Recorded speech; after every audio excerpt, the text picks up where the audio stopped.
रात थी और आसमान में बादल घिर आए थे। एक आदमी अपनी कार खाली रोड पर दौड़ाता चला जा रहा था। कार की हेडलाइट्स कच्चे रास्ते पर पड़ते ही उसने देखा कि वहां कोई खड़ा है। उसने गाड़ी धीमी की और ध्यान से देखा। एक खूबसूरत लड़की उसे रुकने का इशारा कर रही थी। आपको कोई मदद चाहिए? मुझे थोड़ी दूर छोड़ देंगे, मेरी तबीयत ठीक नहीं है। वो आदमी उस लड़की की खूबसूरती देखकर हैरान रह गया था। लड़की अंदर बैठ गई और कार फिर से चल पड़ी। वो आदमी बैक व्यू मिरर से बार बार उस लड़की को देख रहा था, पर तभी अचानक वो खूबसूरत लड़की एक डरावनी बुढ़िया में बदल गई। बुढ़िया की आंखें खून जैसी लाल थीं और उसके चेहरे पर एक भयानक हंसी थी। उस आदमी का दिल जोरों से धड़कने लगा। तुम कौन हो? वो लड़की का है? उस आदमी ने गाड़ी रोकने की कोशिश की, पर तब तक बुढ़िया ने अपने नुकीले नाखूनों से उसके गले को कसकर पकड़ लिया। रमेश चीख भी न सका। बुढ़िया ने अपने सारे नाखून उसकी गर्दन में उतार दिए। उसकी कार एक पेड़ से जाकर टकराई और उसकी चीखें जंगल में गूंजने लगीं।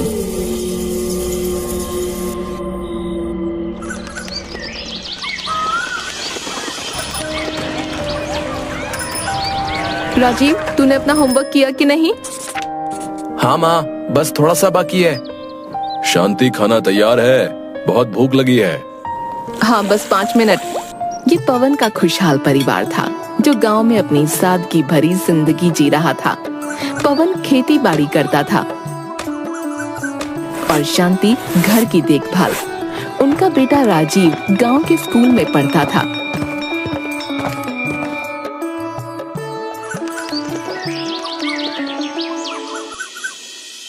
माँ, दीदी कब आएगी?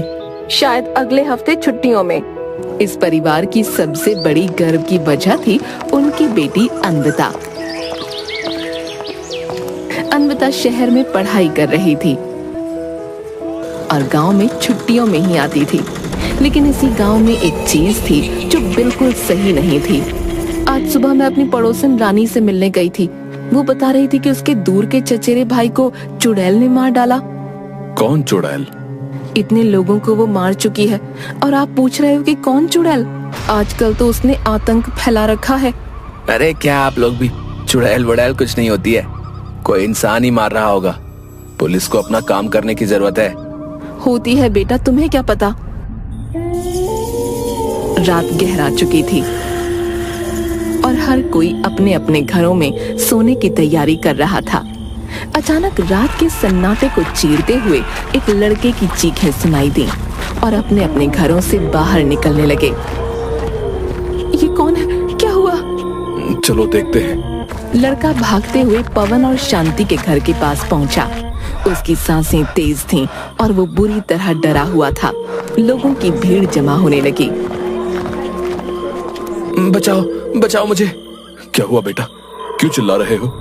वो चुड़ैल, मैं बचकर आया हूँ। पवन और शांति ने उसे संभालते हुए घर के अंदर बिठाया। लड़के की हालत देखकर सभी लोग परेशान थे। कौन चुड़ैल? क्या बकवास कर रहे हो? नहीं, ये सच है। वो पहले एक खूबसूरत लड़की थी और फिर अचानक वो एक डरावनी बुढ़िया में बदल गई। उसने मुझे मारने की कोशिश की। वो ऐसे ही सबको मारती है। भगवान ने मुझे बचा लिया, पर मुझे बहुत डर लग रहा है।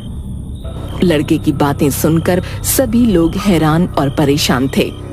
इसका मतलब वो चुड़ैल हमारे बीच में ही रहती है, और वो भी एक लड़की के रूप में। हाँ, वो कोई भी हो सकती है। शायद वो हमारी पहचान में से ही कोई हो। पर कैसे पता चलेगा कि वो कौन है? हमें मिलकर कुछ करना होगा। हमें पता लगाना होगा, वरना लोग ऐसे ही मरते रहेंगे। सही कह रहे हो। वो किसी भी समय किसी पर हमला कर सकती है। गांव वाले डर और चिंता में एक दूसरे की तरफ देख रहे थे।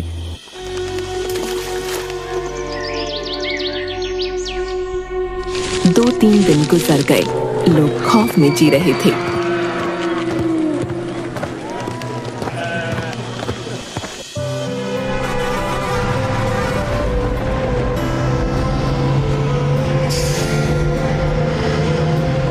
और फिर अन्विता गांव वापस आई। बस ने उसे मेन रोड पर उतारा और अब उसे अंदर आना था। गांव का रास्ता सुनसान और डरावना था। रात के अंधेरे में पेड़ों की परछाइयां भी भयानक लग रही थीं। हवा में हल्की सी ठंडक थी और हर तरफ सन्नाटा फैला हुआ था। ये रास्ता कितना डरावना है। अन्विता को ऐसा महसूस हुआ जैसे कोई उसका पीछा कर रहा हो। उसने चारों तरफ देखा पर कोई नहीं था। फिर अचानक एक बिल्ली उसका रास्ता काट गई। अन्विता डर के मारे कांप उठी। हे भगवान, ये बिल्ली! तभी उसे एक आदमी बाइक पर जाता दिखाई दिया। उसने आदमी से लिफ्ट मांगी। अरे चुड़ैल, अरे बचाओ! और वो बाइक बढ़ाकर भाग गया। अन्विता और भी डर गई और उसकी धड़कनें तेज हो गईं। अब वो अकेले डर के मारे और भी तेजी से चलने लगी। जैसे तैसे वो घर पहुंची। घर पहुंचकर उसने जब ये सारी बातें अपने माता पिता को बताईं, तो उन्होंने उसे चुड़ैल के बारे में बताया। वो हंसने लगी। क्या बात है, गांव वाले भी मस्त स्टोरी बनाते हैं। अगर सचमुच कोई चुड़ैल है तो मुझे क्यों नहीं मिली? मैं तो पैदल आई हूँ। अरे भगवान न करे तुझे वो चुड़ैल मिले, पर तू मान या ना मान, चुड़ैल होती है।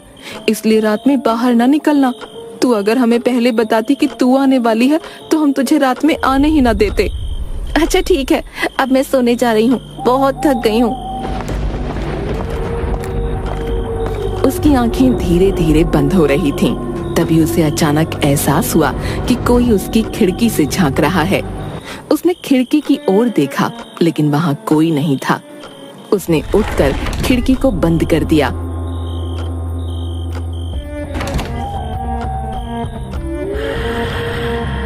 ये कैसे हो सकता है? मैंने तो अंदर से खिड़की बंद कर दी थी, तो फिर खुल कैसे गई? अन्विता ने फिर से बाहर देखा तो उसे दूर एक पेड़ के नीचे एक औरत खड़ी दिखी, जिसने घूंघट किया हुआ था। उसे देखकर अन्विता को बड़ा अजीब सा लगा। उसने जल्दी से खिड़की फिर से बंद कर दी और चादर में मुंह छिपाकर लेट गई।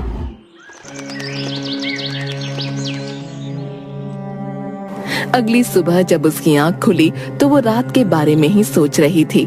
तभी शांति ने उसे आवाज लगाई।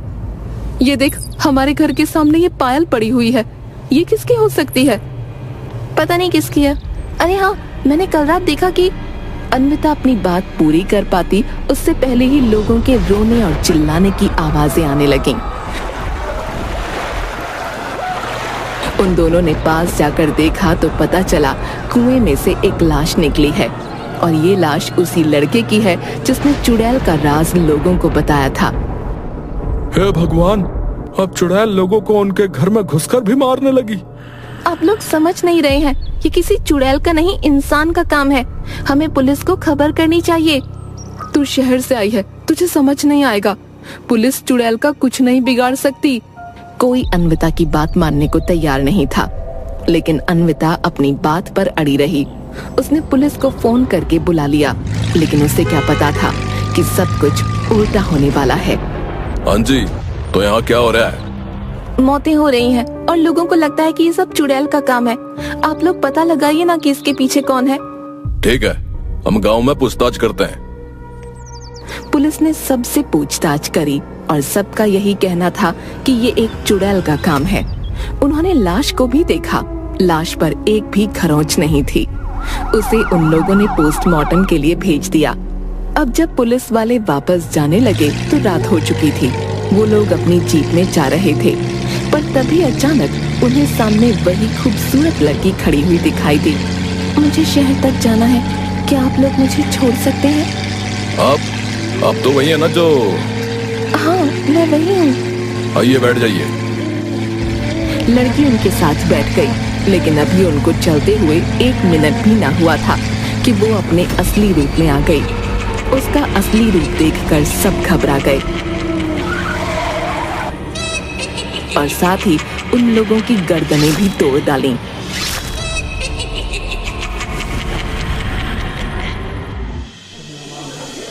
अगली सुबह जब ये खबर गांव पहुंची तो सब लोग उन पुलिस वालों की मौत का इल्जाम अन्विता को देने लगे।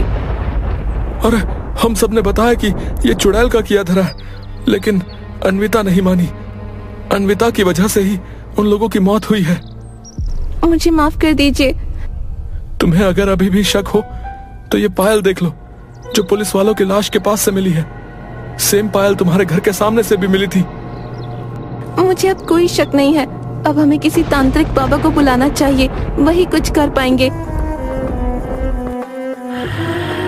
तांत्रिक को बुलाया जाता है और वो अन्विता के घर के बाहर हवन करना शुरू करता है। शुरू के 5 मिनट तक तो सब सही चलता है, लेकिन तभी अचानक अन्विता की पड़ोसन बाहर आती है और चिल्लाने लगती है, ये आप लोग क्या कर रहे हैं? बंद करिए ये सब, बहुत धुआं हो रहा है। रानी, तुम्हें धुएं से दिक्कत हो रही है? और चुड़ैल ने जो आतंक मचा रखा है उसका क्या? मुझे नहीं पता, ये सब बंद करो। अरे तुम्हारा घूंघट कहाँ है? तुम तो कभी घूंघट के बिना घर से बाहर नहीं निकलती। रानी, तुम जिंदा हो? आप रानी को जानते हैं? तब यहाँ पर पवन एक ऐसी बात बताता है जिसे सुनकर सभी के होश उड़ जाते हैं।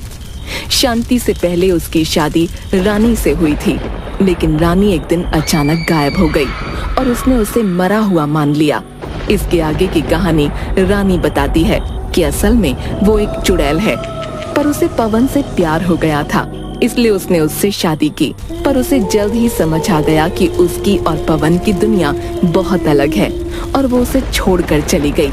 मैंने आज तक तुमसे प्यार किया था, पर अब मुझे तुमसे नफरत हो गई है। तुम मेरे गांव में वापस क्यों आई हो? तुम्हें पता है मैं क्यों आई हूँ? नहीं, मुझे नहीं पता। तांत्रिक बाबा, इस चुड़ैल को भस्म कर दो। तांत्रिक ने जैसे ही उस चुड़ैल को भस्म करने की प्रक्रिया शुरू की तो वो बेकाबू हो गई। चारों तरफ तेज हवाएं चलने लगीं। चुड़ैल ने जोरों से हंसना शुरू कर दिया और लोगों को मारने लगी। बहुत लोगों ने उस पर वार किया, पर उस पर कोई असर नहीं हुआ।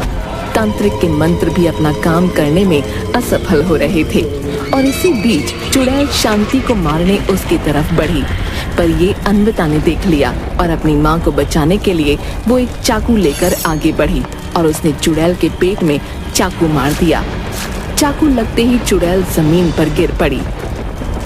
इतने लोगों ने चुड़ैल पर वार किया, पर किसी के वार का असर नहीं हुआ, तो तुम्हारे चाकू में ऐसा क्या था? बात चाकू में नहीं, इस लड़की में है। ये लड़की मेरा ही खून है। मैं इसकी माँ हूँ और मेरी सिर्फ एक ही कमजोरी है कि मुझे मेरा खून ही मार सकता है। मुझे नहीं पता था कि मैंने खुद अपनी मौत को जन्म दिया है। ये सुनकर अन्विता के पैरों तले जमीन खिसक गई और वो चुड़ैल डरावनी चीखों के साथ भस्म हो गई। मैं चुड़ैल की बेटी हूँ, कहीं मैं भी तो चुड़ैल नहीं? तो उस चुड़ैल की नहीं, मेरी बेटी है, समझी? और मेरी भी। पूरे गांव ने अन्विता का धन्यवाद किया, क्योंकि अब उनके सिर से उस चुड़ैल का साया हट चुका था।